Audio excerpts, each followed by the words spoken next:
Hey, what's up, y'all? And you are now tuning into Respectfully with Miss Pretty Young Thing. I'm your girl, PYT, and let's get into it. Y'all, I have 2 words for y'all. Lorenzo St. Patrick. Okay? Lorenzo St. Patrick. I cannot believe it. I cannot believe it. This girl is really pregnant. We really thinking that it is TARIQ's baby. We really thinking that it's a boy. And we really thinking that this thing is about to happen. But will we see it through? Okay, we gonna find out. But we're back with another video. If you're new, if you love power, go ahead and hit that subscribe button. Like the video, turn on your post notifications, leave your theories, comments, everything down below. So today we're going to talk about Power Book 2, Season 4, Episode 5, this mid-season finale, okay? This is the recap. We're going to try our best to focus on all the key points in this episode while I finish with my beat. Y'all, this is going to be my second time recording this. Can y'all believe that I ran out of film in the middle of me recording? So my makeup is done, but I'm just going to do some final touch-ups, okay? But it is the mid-season finale. A lot of high expectations for this one since we're not going to see anything since September. TARIQ high off acid. A lot happening. Let me know how you feel about his hallucinations and everything that happened in that scene. It is what it is. That scene was a little crazy, a little outer body experience, if you may. And it was a little different. It wasn't too bad of a trip. But I know a lot of people expected to see Ghost in this episode, especially with that scene with TARIQ in the same suit that Ghost was in when he passed away, okay? But I know a lot of people are waiting for Ghost to come back. Everyone is looking, forward to seeing him. But I don't think he's going to show up, okay? What do y'all feel about Salim, okay? I don't know, and they have not given us 100%, back up that he is gone for good, okay? And when it comes to power in these TV shows, you already know, if you do not see the person dead and gone, they not dead and gone, okay? So as of right now, I didn't see no confirmation that he up out of here, okay? And they did bring up him today, Salim, letting him know, I didn't know where he was at or whatever with his conversation with his baby mama. But we need to see that body, okay? We need to see for sure, 100%, for me to really believe that he really up out of here, okay? But let me know in the comments how you feel about that. I'm glad TARIQ asked Diana whether or not, how you really know that I'm the father. And she said, it's because me and Salim used to use protection, and you and I ain't do that. Okay, and if I'm TARIQ, I'm still getting a test, respectfully, regardless of what Diana talking about, okay? Because we talking about dirty Diana. She was messing around with homeboy last semester and the semester before that. We seen Zion in this episode punking Noma out at that restaurant, okay? Got his table, boss move type thing, very big bad character, whatever. And Noma, she kind of, you can tell with her character, she tries to, appear as a tough guy, as like a big league character, and she always gets put in her place, when it comes to these circumstances. So, like, I can compare her to kind of sort of like Rock, all right, from Raising Kanan. If that was Rock, what y'all think Rock would have did in that circumstance? She would not have that man talking to her all types of crazy, especially when she's trying to conduct white folks' business, okay? So let me know how y'all felt about that scene, because Raquel Thomas would have not let it go down as easy as Noma did, okay? So we did see a whole lot in this episode, but it was an okay episode, okay? Let me know in the comments how you rated it on a scale of 1 to 10. Detective Dom Carter, I told y'all that he was going to be a crooked cop. We knew it. He doesn't really like Kamal Tate like that. You already know what time it is. He got his own operations going on, okay? So what y'all think gonna happen when it comes down to Kamal Tate when it's all said and done, okay? Detective Don Carter's team, told him, we can't keep this man around, okay? They know it's going to be a matter of time before he finds out the truth.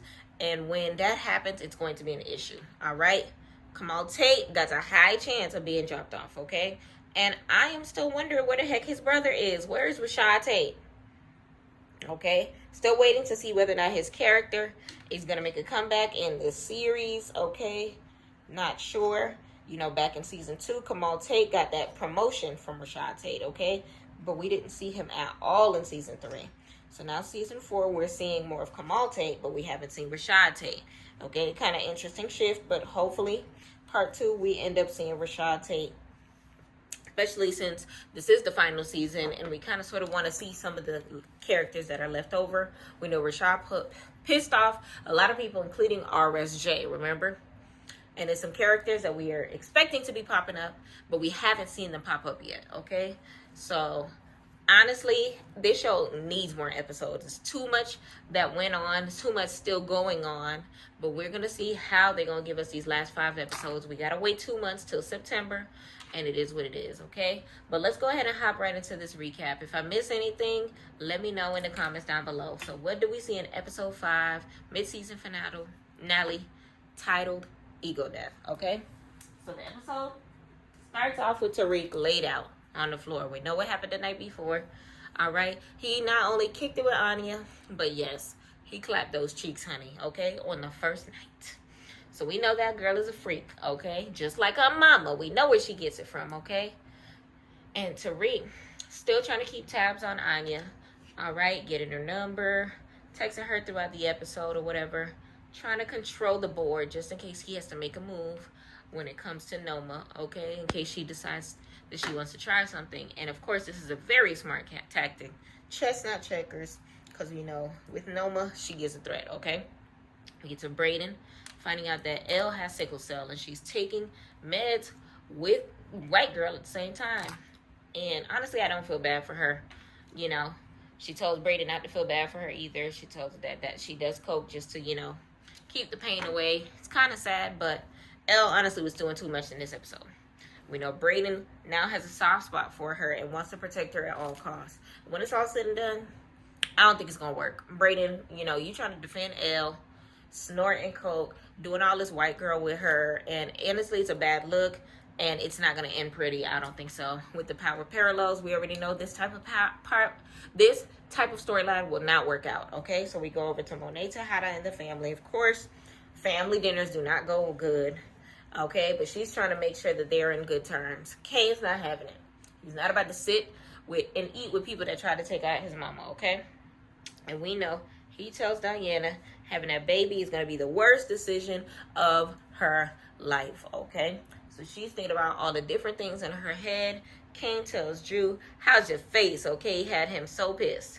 Okay, now after Kane ends up leaving, Drew's like, look, I'm not trying to do anything that Monet's talking about because Monet has still not apologized yet. All right, putting all the blame on everybody else except for herself, putting the blame on TARIQ. Kane was putting the blame on TARIQ. Like, y'all need to learn how to blame yourselves, okay? And Monet definitely needs to learn how to blame herself, especially with her backstory, with all of the looks into the past that we've seen. Start blaming yourself, okay? It's not just outsiders outside of the family. It's your stupid decisions, okay?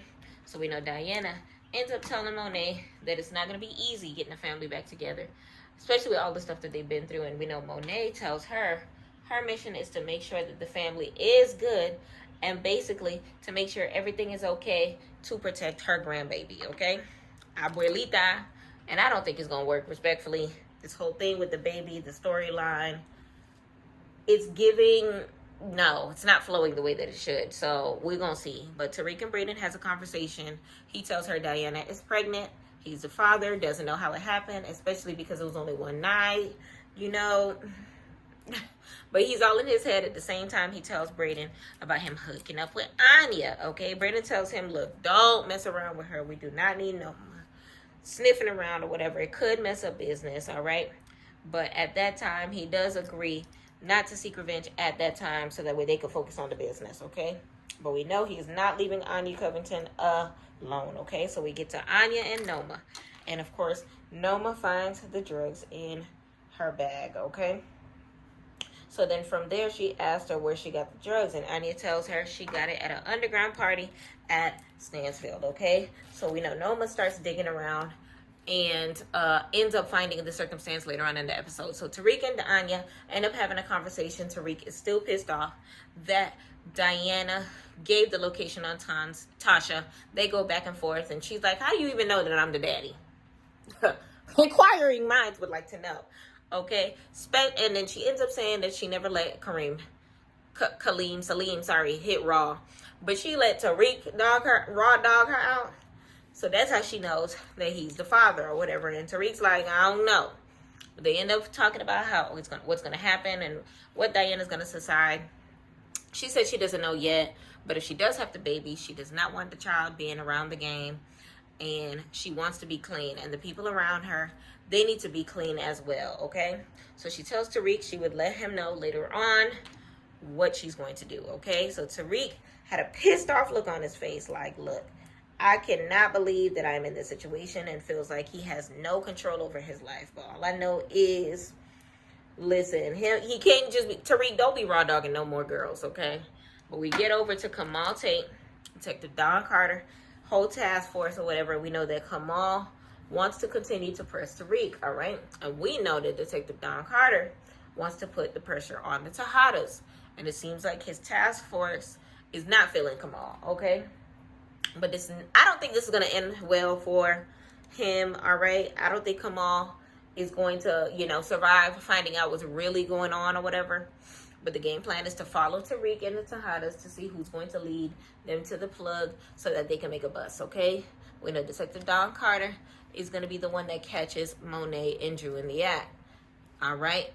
But I feel like, Kamal's days are numbered. We're going to see how it goes down, but we're going to see. All right.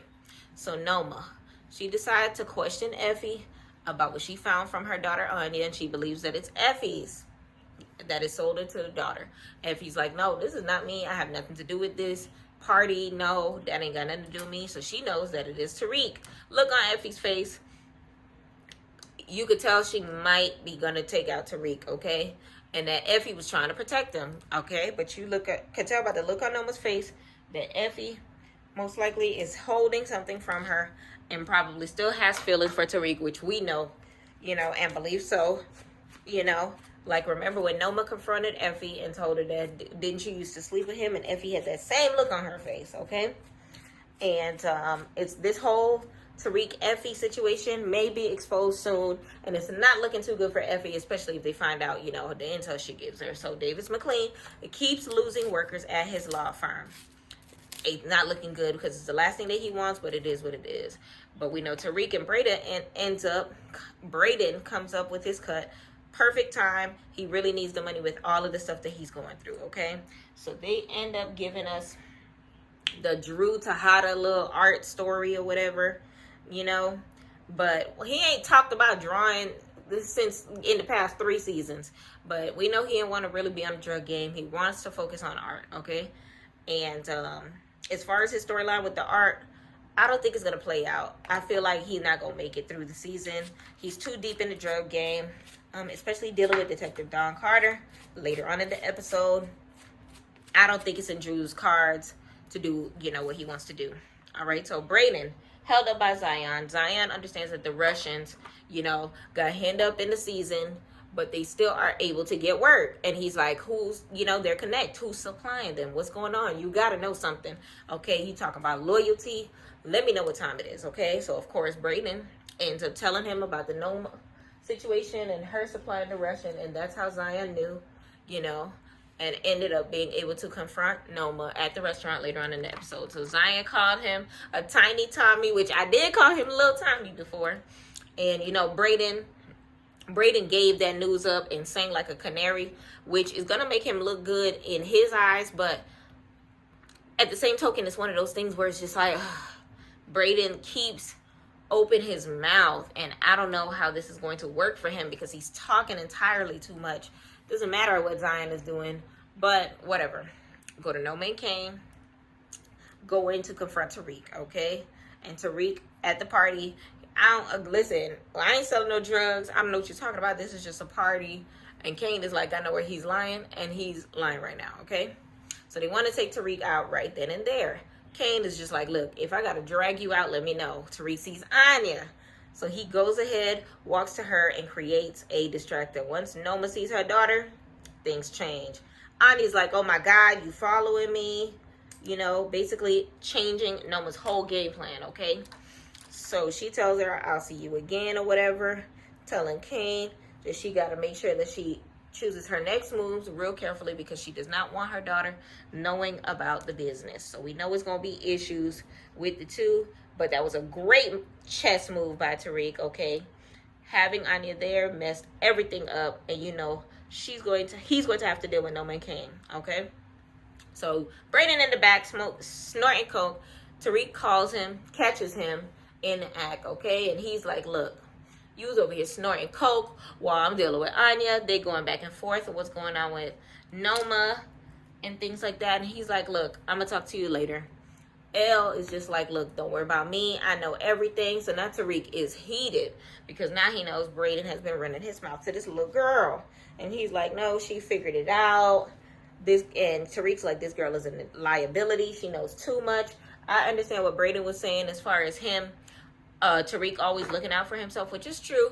He gonna look out for himself. But then at the same time, Brayden, you cannot be opening up your mouth to strangers like this. That is a problem, okay? And I understand that Brayden did save TARIQ, you know, at the end of season 3, losing his family, going through a lot, but snorting coke, giving up intel to Zion and to Elle is just too much happening. You're doing too much. You're going to put yourself as well as TARIQ's life in danger with all of these risky moves, okay? But y'all let me know how you see this playing out, okay? It doesn't seem like it's going good as far as Brayden and TARIQ as of right now. But we go over to Monet and Drew.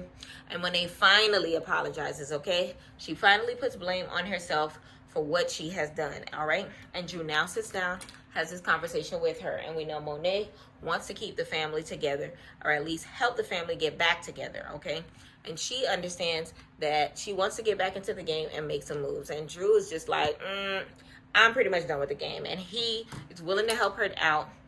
One and done. That's it, okay? And we know he does tell her about basically getting some soldiers in, and they're going to rob Noma's product because Drew knows the route, okay? And for him to finally be out, get his cut, and finally work on his art. But we know that game plan is not going to work because Detective Dom Carter is going to mess up everything, okay? So we get to Elle and Brayden having a conversation, and Elle decides to get back at TARIQ for what he was talking about, slipping acid in his drink. Brayden is pissed because TARIQ doesn't even smoke or drink like that, and you over here dropping acid in his drink, so of course now he gotta check up on his boy, okay? So we know TARIQ was on one. He was seeing all types of hallucinations, seeing dead people, seeing himself, outer body experience, or whatever the case may be. Saw his son, aka Lorenzo St. Patrick. Type that in the comments, Easter egg. Diana, the life that it could be, you know. And, you know, Diana's not in the right parallel of the circumstance because her head is a whole different situation. But we see the exact same scene that we seen in Power Season 6 when TARIQ took out his dad. But this time it's TARIQ standing there. And TARIQ is Ghost. And we see TARIQ come in wearing the same outfit on. And he's talking about how he's going to do things better than his pops and all that. Things that we've seen TARIQ talk about in the weirdest of times. He's always said that he wants to do things better than his dad. And he has a way to do so. All right. But we see TARIQ pull the trigger on himself in the dream, okay? So let me know how you feel about that dream sequence and how it's going to play out in the next 5 episodes to come, and you know which way it's going to go, and how TARIQ is going to continue with it as far as his search to be better than his father, or whatever the case may be, as far as, you know, the child, his life as a parent and things of that nature. Let me know in the comments how you feel about everything and how, you know, he was portraying it and what type of reality you see it being for the episodes to come, okay? A lot of people expected Ghost to make an appearance in this episode, but he did not. But let me know about you felt about TARIQ's trip on acid. You know, Diana was telling him that, you know, he promised he was going to get out the game, and she shot him. It looked like a life of misery, okay? About you know, the life that Ghost tried to protect Tariq from. You don't need to be doing this. Your life is going to be basically, you know, a living hell, okay? But this is what he decided he wanted to do. And regardless of what Tariq ends up doing by the end of the season, these consequences ain't looking good, okay? It's not looking good for him. And his story definitely is not looking good based on what we are seeing right now, okay? Because to, you know, protect himself from getting from prison, from his enemies, you know, protecting his family, it ain't looking too good, okay? But we're going to see how they end up playing it out by the end of the season, what Tariq is able to do, which he's been saying from the very beginning, which is to be in the game and, of course, have a legit life, okay? He feels like he can control the board, but it is easier said than done. But we know Brayden ends up telling Tariq that he ended up getting dosed, but he told him it was a prank going on around campus, okay? Diana lighting a candle for Lorenzo, lighting it for Freaky Zeke, and she said a friend, which is probably Salim, okay? Now this scene felt like a foreshadowing death. Is it the end for Dirty Diana? I'll tell you right now, I don't think the baby gonna make it. I don't think Diana gonna make it. I don't think that this is going to be a surviving storyline, okay? Like, she did message something about even if you die, the soul still lives. What's going to happen with Diana's storyline, okay? But Noma meets up with Wally, and now they're talking about those contracts and those businesses that she was trying to do. And after talking, Zion pops up to the party, okay? And he ruins everything, all right? He basically checked Noma, made her move from the table to another location in the middle of dinner, pretty much telling her he knows what she's doing, and he is not liking that she is basically on his territory, and that is a problem, okay? I'm not expecting her to fight him, you know, but I just feel like if this was Raquel, okay, Rock would not have let that happen. It would have been action popping off in this scene. Rock would not have this man talking to her crazy. Rock would have never moved from that table. Let me know how you feel about how Noma handled it. But Noma ended up getting up, ended up telling Kane, you know, about the situation. And she said, oh, it must have been you running your mouth about me. And he was like, nah, I wouldn't talk about you. But he's a mid-level dealer. Davis McLean walks in and he said, look, Zion's my client. I can neutralize that. Kane is like, nah, I got it. I could go in there. I'm going to talk to him. And he's like, Davis McLean was just like, no, well, I'll talk to Wiley and I'll work on the business part as far as Noma and the contracts, which he does, and he fixes things for her by the end of the episode, okay?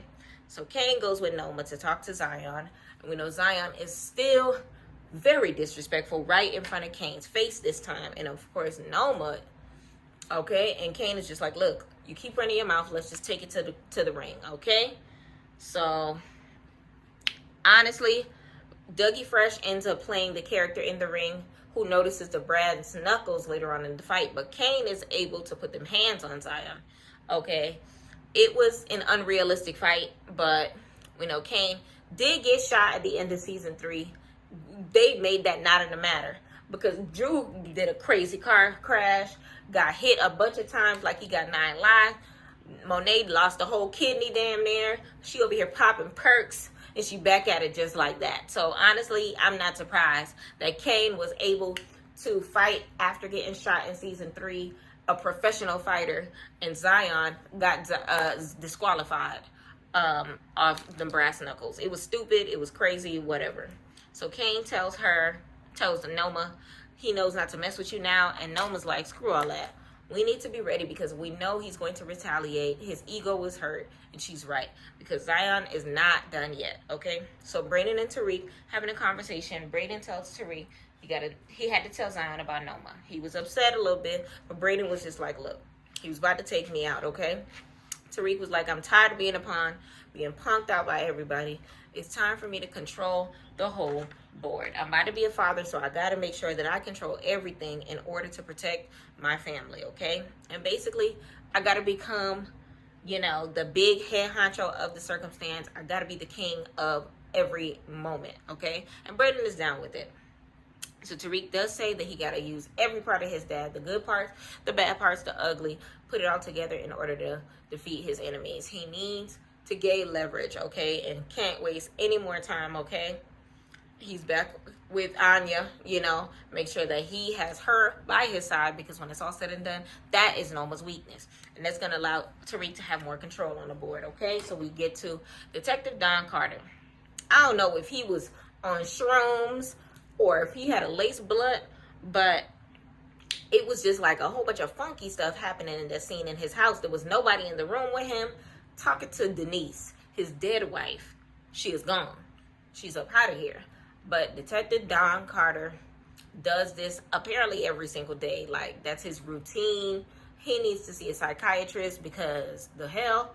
But they ended up zooming on his wife's face, and I was trying to figure out where we saw her from. She does not look familiar to me, but let me know in the comments whether or not you've seen her in the OG Power or something, but I don't think so. It is what it is. But we get to Diana and Tariq, and they're having a conversation about what Diana is going to do as far as the child. She wants to keep the baby. We know Tariq is supporting her, of course, that decision. He said he is ready, thought about it, had that self-discovery moment on the acid, had him going crazy. But he wants to be there for his baby mama, Dirty Diana, okay? And it looks like Tariq trying to change up, especially for this kid who, most likely is not going to LL.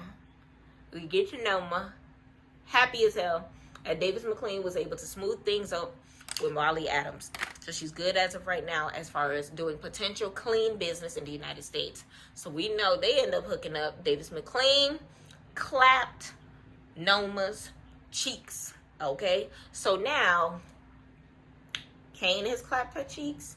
McLean has clapped her cheeks. Let me know in the comments how you feel this love triangle is going to play out, okay? Because he was plotting and scheming, and now he finally clapped them cheeks, okay? She hooking up with both sides, and she getting her freak on this season 4. She's definitely going out with a bang, literally, okay? So we get over to Drew and Monet, okay? They find out about Noma's drop, and they go in. Of course, they take the guys out, but guess who meets them at the scene? Detective Don Carter and the task force. They were trailing into Tejadas, waiting for this moment right here, okay? Them perks had Monet shooting real crispy in this scene, okay? She did what she did in the scene. Don Carter popped up. He said he could arrest him, could take him in, but he's not going to do that, okay? Because instead, he wants to cut off the top 35%, I think what it was. His entire task force is dirty. I told y'all, this is how he gets money. This is how he controls the board, by getting his cut from different drug dealing organizations, okay? Don Carter is on one, so we already know what time it was. We knew he was going to be a dirty cop. I told y'all. And I feel like Kamal is going to get wrapped up, and that's going to put his life at risk, okay? We're going to see if that's going to be the case. But we know Monet and Drew, they pretty much agreed that they're not about to go get arrested, get taken in. And Don Carter, his whole thing is just don't kill innocent civilians. That's it, okay? The guy that they end up hiring, the soldier, apparently he killed an 18-year-old a couple years before. And Don Carter's organization was looking for him since, but now they have finally found him, okay? And this dude was just like, look, I'm not at the top. I'm not the boss. Take Monet out. And Don Carter's whole thing is, if you take out innocent civilians, you gotta go. He don't care about drug dealers. He said you could take any of them out, but leave innocent people alone, okay? So Don Carter ends up dropping this man off right in front of Drew, pop that gun right there, and he said, "Hook, this is the start of something special, okay?" He's on one, okay? So we already knew that he was gonna be crooked. He was gonna be a major threat. Who is he going to take out though? Who is he taking off the board by the end of the season, and who's taking him out? But we go to Diana and Tariq, ultrasound at the doctor. She believes that the child is going to be a boy. And how do you even know? So Tariq said in order to protect the family, he wants to make sure that he protects the board at all costs. That means basically he wants to still be in the game. And Diana is not feeling that, okay? She's just like, I ain't with the game plan. She believes that if they're involved in the drug game, it'll put their family at risk, their child at risk, and she does not agree on the terms that Tariq is putting forward, okay? He was talking about how Ghost wanted to protect him, had 1 foot in, 1 foot out, but that did not play out the way that he wanted it to. But for some reason, Tariq really believes that if he is in all the way, that it'll be good, okay? But you already know what time it is. This storyline won't end well, okay? Regardless of if you're at the top, eventually you're going to fall, okay? Your day will come. And this is what Ghost was trying to protect TARIQ from, but this is the lifestyle that TARIQ wants to continue to have, okay? We know Diana did ask TARIQ about Salim. Did tell him that he ran into Salim. He ran up on him, but that was it. He don't know what happened to him, which you were asking me for. Pretty much played him off. But the fact that they keep talking about Salim is what makes me wonder whether or not he's really up out of here or whether or not he's coming back, okay? So when it comes to the show, let me know if y'all feel like Salim got dropped off, okay? We ain't see no news report. We ain't see no sort of confirmation, no search, no body or whatever the case may be. But we're gonna find out in the second half of the season what's going on with that. Honestly, if I were to rate this circumstance as a whole, as far as this episode, it was okay. Scale of 1 to 10, it was more so kind of like it was more so a 6. It didn't have a lot of things to anticipate as far as, you know, everything goes. There was no like cliffhanger to leave us hanging on to in terms of going into September. But I can't wait to see the second half. We gotta wait 2 months.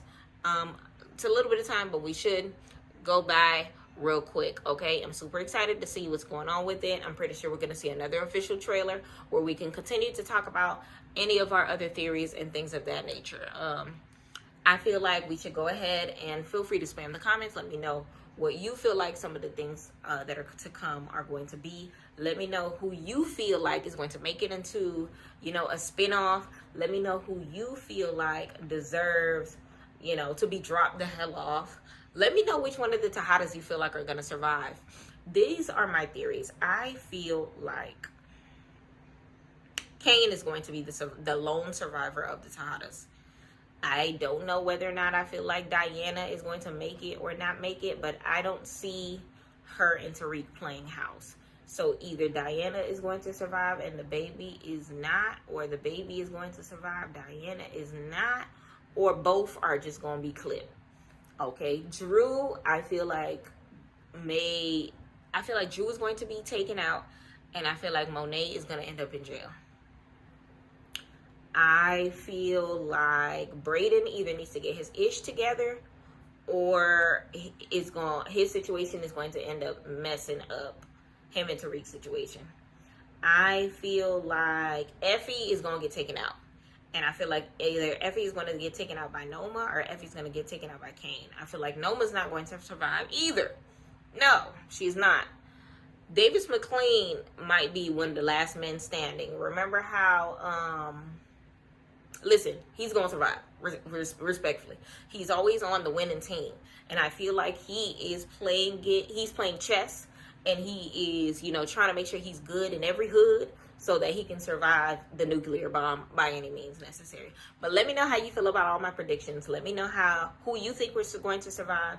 Let me know what you felt as far as this episode goes. Let me know how you rate it on a scale of 1 to 10, and all of that, and all of that, and all of that. But I really appreciate y'all for tuning in. Like I said before, please like this video, comment on this video, catch that Easter egg, post it in the comments. Please hit that subscribe button, hit that post notification bell. Y'all, let me know in the comments what other shows that y'all want me to tune in. In the meantime, you already know we will be continuing to catch on to baddies. You already know we're finishing up with Surviving 305. Let me know what else we should watch. Somebody told me that I should watch Hunger Games. I have not seen Hunger Games, but let me know if I should add that to the list or any other shows. But in the meantime, y'all, I am checking out. I am so sorry that this is the second time that I had to record this video, but it is what it is. Second time's the charm, because we ain't doing no third. But I appreciate y'all for tuning in. Until next time, thank you for watching PYT TV.